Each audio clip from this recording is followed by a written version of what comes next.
ডিএমপির সাবেক police commissioner Asaduzzaman মিয়াকে গতকাল রাতে মহাখালী থেকে গ্রেফতার করা হয়েছে এবং গ্রেফতারের পর ডিবির এখানে কিন্তু আসলে ডিটেকটিভ ব্রাঞ্চ যেটি ডিবিতে কিন্তু আসলে নিয়ে আসা হয়েছে এবং এই তথ্যটি নিশ্চিত করেছে র্যাবের একটি সোর্স আমাদের আসলে তথ্যটি জানিয়েছে। দর্শক, আপনারা যেমনটা জানেন যে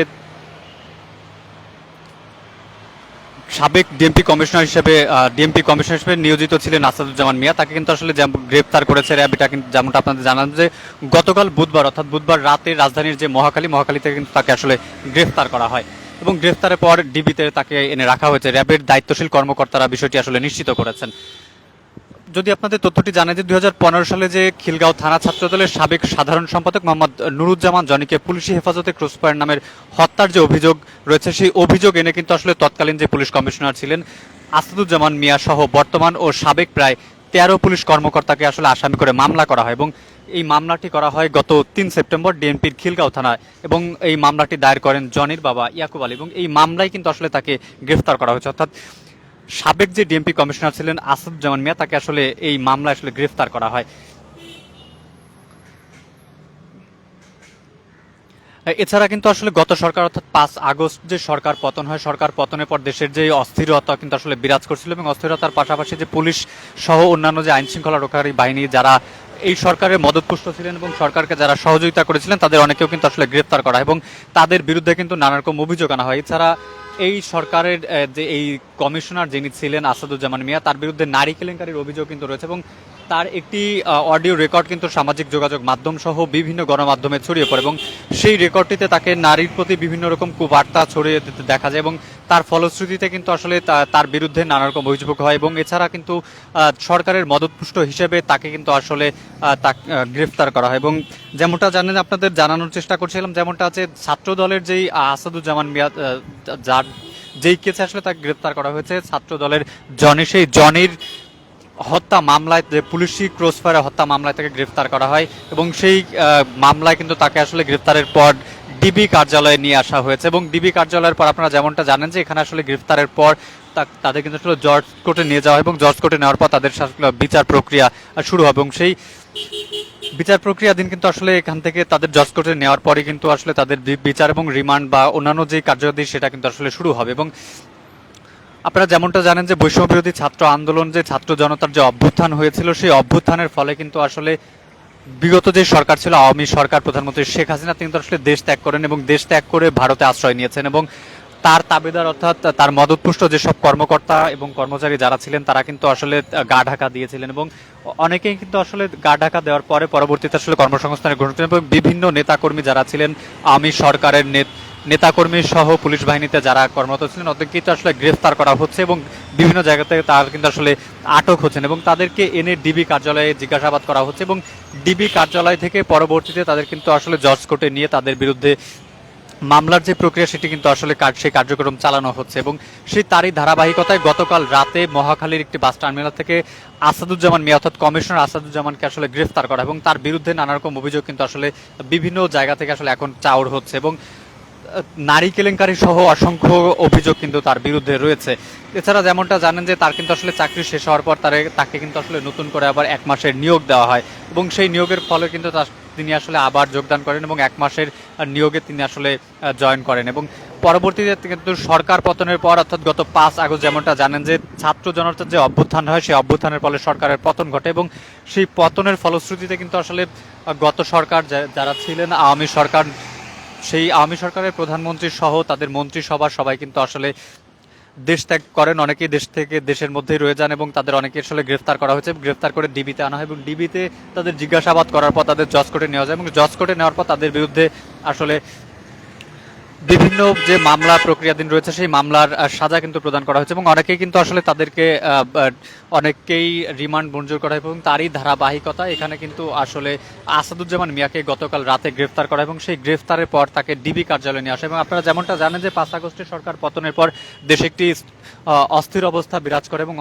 বিভিন্ন থানা শহর ডিবি কার্যালয় কিন্তু আসলে কার্যত বন্ধ ছিল এবং পরবর্তীতে সেনাবাহিনীর সহায়তায় এবং সেনাবাহিনীর সহায়তার কারণে এখানে কিন্তু আসলে ডিবি কার্যালয় পুনরায় তাদের কার্যক্রম শুরু করে। যেমনটা আপনারা দেখতে পাচ্ছেন, এখানে কিন্তু আসলে সেনাবাহিনী তাদের সাজোযানটাকে এখনো রেখে দিয়েছে এবং ডিবির যে স্বাভাবিক কার্যক্রম সেটি কিন্তু আসলে এখন চোখে পড়ছে। অর্থাৎ সাধারণ জনগণ এসে তাদের যে অভিযোগ তারা কিন্তু আসলে ডিবি কার্যালয়ে দায়ের করছেন, পাশাপাশি ডিবির যে স্বাভাবিক কার্যকলাপ সেটি কিন্তু আসলে বিদ্যমান রয়েছে। এবং আপনাদের যে ব্যাপারটি আসলে জানার চেষ্টা করছিলাম যে পুলিশ কমিশনার অর্থাৎ সাবেক পুলিশ কমিশনার আসাদুজ্জামান মিয়া যিনি ছিলেন, তাকে আসলে গতকাল রাতে মহাখালীর থেকে আসলে গ্রেফতার করা এবং গ্রেফতারের পর তাকে আসলে ডিবি কার্যালয়ে নিয়ে আসা হয়েছে এবং ডিবি কার্যালয়ে রাখা হয়েছে এবং এখানের জিজ্ঞাসাবাদ শেষে তাকে কিন্তু আসলে নিয়ে যাওয়া হবে জজ কোর্টে এবং জজ কোর্টে তাকে তার যে মামলাটি রয়েছে সেই মামলার বিরুদ্ধে তার আসলে বিচার প্রক্রিয়া শুরু হবে এবং সেই প্রক্রিয়ায় তাকে আসলে কতদিন রিমান্ড দেওয়া হবে সে ব্যাপারটি আসলে এখন পর্যন্ত নিশ্চিত নয়। এবং কোর্টে যারা রয়েছেন তাদের কাছ থেকে এতটুকু তথ্য আমরা জানতে পেরেছি যে তার বিরুদ্ধে আসলে রিমান্ডে চাওয়া হবে এবং রিমান্ডের পর তা আসলে কতদিনের রিমান্ড মঞ্জুর করা হবে এই ব্যাপারটি কিন্তু আসলে এখনো প্রক্রিয়াধীন রয়েছে এবং তাকে গতকাল মহাখালী থেকে গ্রেফতার করার পর কিন্তু ডিবি কার্যালয়ে নিয়ে আসা হয়েছে এবং সর্বশেষ তথ্য আমরা যেমনটা জানতে পেরেছি যে ডিবি কার্যালয়ে তিনি আসলে রয়েছেন এবং এখানে আসলে তার জিজ্ঞাসাবাদ করা হচ্ছে এমন তথ্য কিন্তু আসলে আমরা জানতে পেরেছি। যদিও তথ্যটি আসলে কতটুকু নির্ভুল সেটা আসলে যাচাই করার সম্ভব হয়নি, তবে তাকে যে আসলে গ্রেফতার করা হয়েছে এই তথ্যটি সঠিক এবং তাকে আসলে ডিবি কার্যালয়ে নিয়ে আসা হয়েছে এই তথ্যটি আসলে র্যাব সরাসরি নিশ্চিত করেছে। এবং আপনারা যেমনটা দেখতে পাচ্ছেন যে এখানে যে তাদের যে কার্যক্রম বিদ্যমান রয়েছে সেই কার্যক্রম কিন্তু আসলে এখনো চলমান, অর্থাৎ ডিবি কার্যালয়ের যে স্বাভাবিক কার্যক্রম সেটি কিন্তু আসলে এখন চলমান রয়েছে এবং সরকার পতনের পর যে স্বাভাবিক কার্যক্রম ছিল সেই স্বাভাবিক কার্যক্রম কিন্তু আসলে প্রথমত আসলে ব্যাহত হয়, অর্থাৎ বেশ কিছুদিন যাবৎ কিন্তু আসলে এখানে সরকারের যে কার্যক্রম ব্যাহত হওয়ার পর পরবর্তীতে কিন্তু আসলে সেনাবাহিনীর সহায়তা সেই কার্যক্রম এখানে কিন্তু আসলে স্বাভাবিক করা হয়। এবং আপনারা যেমনটা দেখতে পাচ্ছেন যে আসলে পুলিশের যে আসামি আনা নেওয়া করে সেই ভ্যান কিন্তু আসলে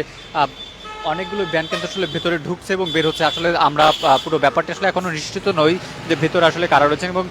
যেমনটা দেখতে পেলেন যে পুলিশের যেই আসামিকে নিয়ে যাওয়ার যে ভ্যান সেই ভ্যান কিন্তু আসলে ভেতরে একটি চলে গেল এবং আমরা এখন আসলে নিশ্চিত নই যে তাকে আসলে কখন কোর্টে নেওয়া হবে, তবে 24 ঘন্টার মধ্যে আসলে কোর্টে নেওয়ার যে নিয়মটি রয়েছে সেই নিয়মের ব্যত্যয় অবশ্যই হবে না এবং তেমনটা কিন্তু আসলে তারা করবেন। আপনাদের সাথে যুক্ত রয়েছে মেহেদী হাসান, এই মুহূর্তে অবস্থান করছি ডিটেকটিভ ব্রাঞ্চ অর্থাৎ পুলিশের যে ডিবি কার্যালয় ঠিক ডিবি কার্যালয়ের সামনে এবং এই মুহূর্তে আপনাদের সরাসরি দেখানোর চেষ্টা করছি ডিবি কার্যালয়ের সর্বশেষ যেই পরিস্থিতিটি আসলে রয়েছে। আপনারা যেমনটা জানেন যে গত 5 আগস্ট সরকার পতনের পর দেশের যে পরিস্থিতি সেটি কিন্তু আসলে অবনতি ঘটে এবং আওয়ামী সরকারের মদতপুষ্ট যেসব পুলিশ কর্মকর্তা সহ অন্যান্য কর্মকর্তা যারা ছিলেন এবং তাদের আওয়ামী নেতৃত্বাধীন যেসব নেতাকর্মীরা ছিলেন তারা কিন্তু আসলে বিভিন্ন জায়গায় গা ঢাকা দেন এবং তাদের কিন্তু আসলে বিভিন্ন জায়গা থেকে এরই মধ্যে গ্রেফতার করা হচ্ছে এবং গ্রেফতার করা হয়েছে এবং অনেকে কিন্তু আসলে যেমনটা জানেন যে তাদের বিভিন্ন মেয়াদের সাজা দেওয়া হয়েছে, পাশাপাশি তাদেরকে আসলে রিমান্ডও মঞ্জুর করা হয়েছে। তারই ধারাবাহিকতায় পুলিশের সাবেক এই কমিশনার আসাদুজ্জামান মিয়া যিনি তাকে কিন্তু আসলে গতকাল